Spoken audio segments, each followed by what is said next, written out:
Hi everyone, in this video I'm going to swatch for you Revlon's sort of new, I actually don't really know how new these are. I think it depends on where in the country you are, but anyway, they are So Fierce Prismatic Eyeshadow Palettes. There are several different color combinations, so I will swatch these for you and give you my first impressions of what I think of the formulation, the color payoff, etc. Thank you so much for subscribing to the channel and following over on Instagram. We run giveaways both on this channel and over on Instagram, so make sure you are following on both of them to be eligible. And of course, if you missed my latest video, that was for some fantastic, really hydrating skincare products that don't make you look oily or greasy, but still give you that plumpness in your skin. So I'll link that in the upper right-hand corner if you are at all interested in skincare. So as you can see, these are eyeshadow quads. There are 4 shades in each palette, and I have seen some of them in local drugstores, but you can also purchase them online. I will put a link to the best price in the description box that you can find them online for. The price really varies depending on where you purchase them, but they're retailing for somewhere around the $11 mark for each palette, but they're much more affordable through Amazon or Walmart. So once again, I will find the most affordable price for you and link that in the description box. Revlon says, some rules are meant to be broken. Next level iridescence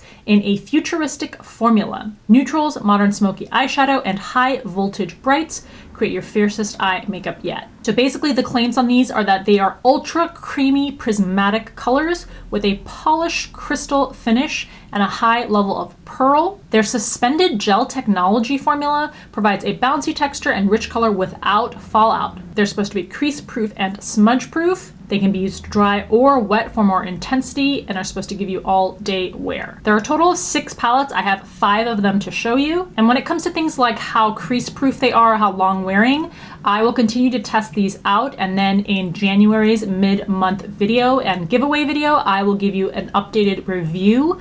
But in this video, it's going to be more of a first impressions based on the swatches and what the texture feels like. Now for usage tips, it does say you can apply them dry for a soft prismatic color. You can also pat them on directly with your finger and then apply with a wet brush for a more saturated effect. So in terms of packaging, these are plastic palettes with a see-through top so that when you're in store, you can actually see the colors inside. They snap shut and flip open. No mirrors are included. For the price, you're getting 0.21 ounces or 6 grams of product. So this first palette is called That's a Dub. I apply these left to right with an eyeshadow brush over a layer of eyeshadow primer. And I don't believe any of these shades are individually named. So we're going to start with a dry brush swatch on the first shade. So this first shade here is a kind of pinky champagne, very metallic. Second color up. And this is a medium, kind of soft goldeny brown with a hint of a taupey tone to it. Shade number 3. This is a deeper brown color, not as shimmery, and again, quite cool toned, very taupey in undertone. And shade number 4. And this is a shimmery cream. Again, not as metallic and reflective as the first 2 shades, but more shimmery than that third shade. I'm gonna go ahead and do a damp brush application for all of these to see the side-by-side comparison. So shade number 1. Shade number 2, shade number 3. Yeah, the less shimmery shades may not work as well with the damp application. And shade number 5. I didn't think I'd do finger swatches, so I didn't leave that much room, but we'll leave more room second time around. Ooh! I'm glad I am doing finger swatches for you. All 3 of the shades. Okay, so definitely a little bit of a bump up with the damp brush application, but not a huge amount of increased pigmentation. I do like the finish of the finger swatches though. So here's up close swatched with a dry brush. Then swatched with a damp brush. You can see a little more saturated, and then application with the fingers. This next palette is called Fully Loaded, and I actually forgot to show you or you may have been able to see yourself, but these pans are waved. So they're not completely flat pans. Hopefully you can see that on the camera there. Starting with the leftmost shade. And this is a deep, kind of a brown olive shade. Low level of shimmer, more of a sheen finish. Shade number 2, and I'm just using an e.l.f. eyeshadow brush, if you'd like to know. Ooh, very pretty. It's a medium soft brown, but it has like a duochrome shimmer in it. It's the shimmer has like a purpley tone. Very pretty shade. Color number 3. This comes off as a soft jewel-toned green, but again, it has this duochromed quality to it, and very pretty. Shade number 4. Ooh, pigmentation on that is not good. Gonna go straight back in the pan, try to pack some more powder onto there. This is more of a almost skin tone, but it has kind of a gray quality to it too. Moving on to damp brush application. Again, that first shade, I don't know if it's the best candidate for this application because it's not a very metallic or shimmery shade. Shade 2 is definitely a better candidate. Gosh, this color is so pretty. All right, before the brush hits the skin, I'm excited about this, how this might look with damp application. It's okay. Not as impactful as I thought it might be, though it does layer beautifully. I mean, it is a beautiful color. At the end, it's pretty nice. And the 4th shade up. Yeah, once again, don't know that it's the best candidate for foiled application. And then finger application. Also, ooh, yeah, very nice. Still not as pigmented as a foiled application, but very smooth.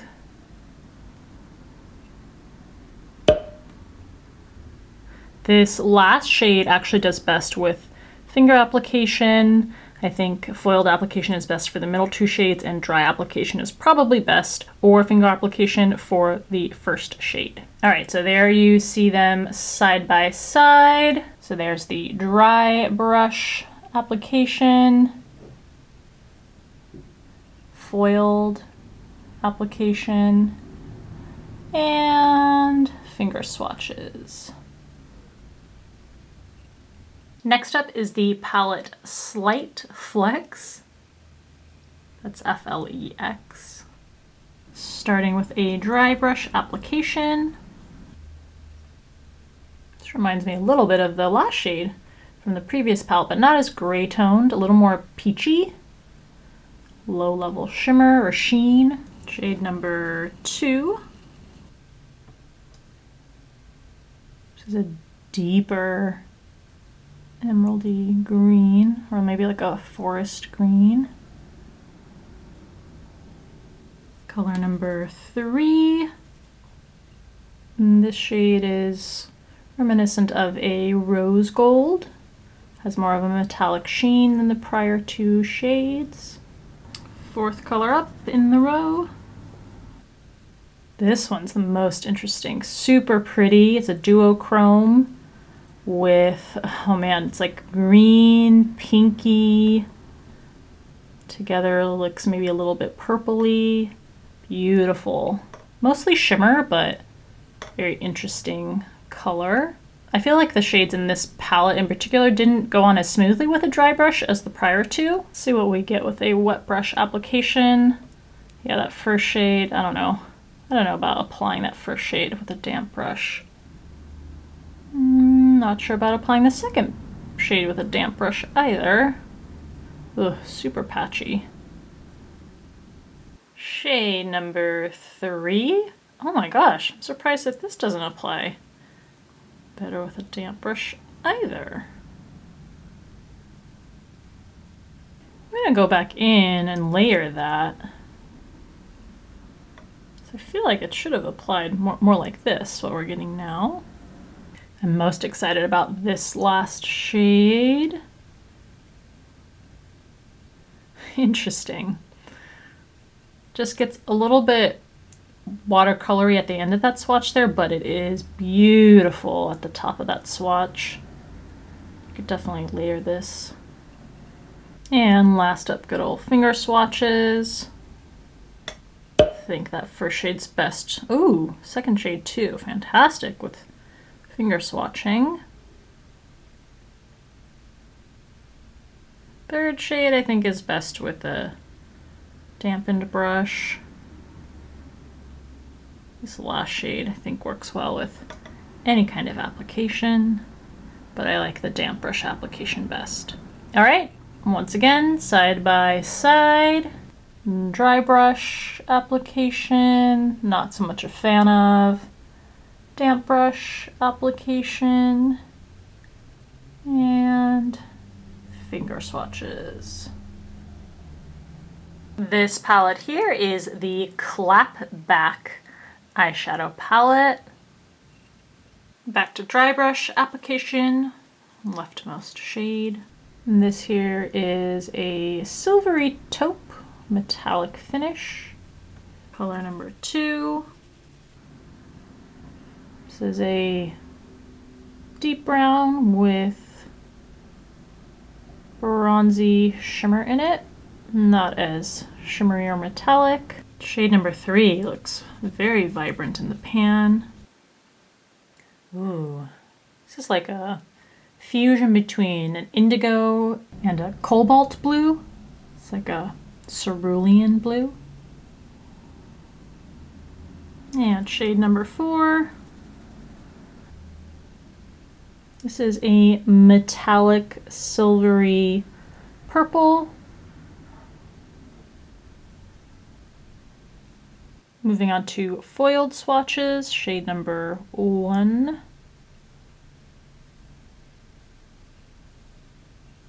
Shade number 2. This shade works really well with a dry brush, so really don't think a damp brush is necessary. Shade number 4, interesting.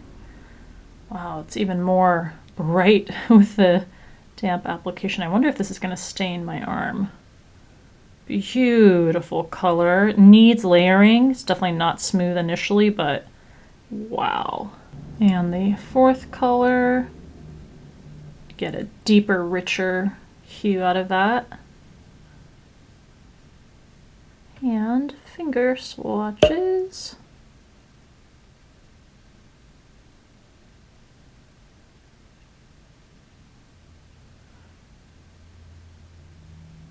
I'm gonna go this way, it's a lot easier angle for me.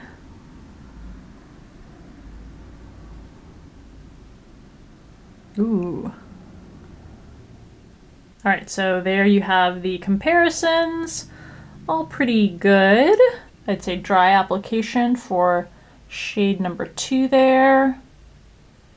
Damp application for shades 3 and 4, maybe even shade 1. Finger application for definitely the first and last shades. And last up, we have the palette called the Big Bang.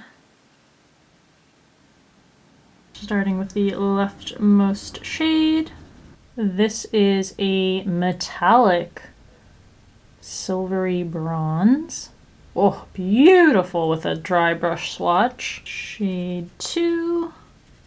This is kind of a burnt tangerine color. Not the smoothest. It's a golden sheen. 3rd color in the row. Bright magenta-y pink. Slight purpley sheen. It's more of a wash of color here. And 4th color in the row. This one is a very pale yellowish gold metallic finish. Here we go with the damp brush swatches. works well still. I think dry brush is just as good, if not better. Shade 2. Not so sure about the texture of this with a damp brush. Again, you can make it work, but I'm using a good amount of pressure and dragging color over and over. Not sure you'd want to do that on the lid.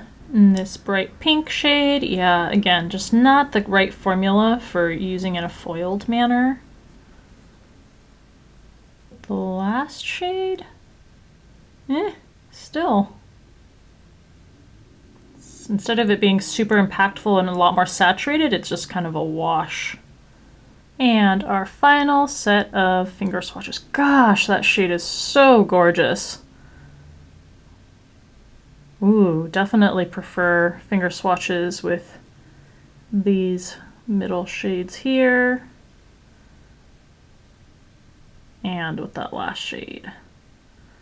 All right, side by side comparisons. Brush swatches, that first one. Whew.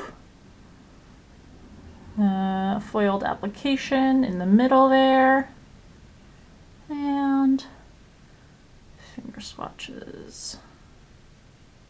All right, overall my thoughts, I think a decent showing in terms of formulation, and I do appreciate that for a drugstore brand, they are venturing into and trying to do really bold and atypical colors, something other than just neutrals and browns. Definitely not the smoothest and most pigmented, but then again, especially if you're gonna grab these for $8 or if they're even on sale and even cheaper than $8, to get each color for $2 or less, I think is definitely worth checking out. I was a little disappointed at how little of a difference, or how there was a lacking of more difference between the dry brush swatches and the foiled application. Usually, especially with very metallic shimmery shades, you get a lot more of a punch of metallic smooth finish and a bump in saturation.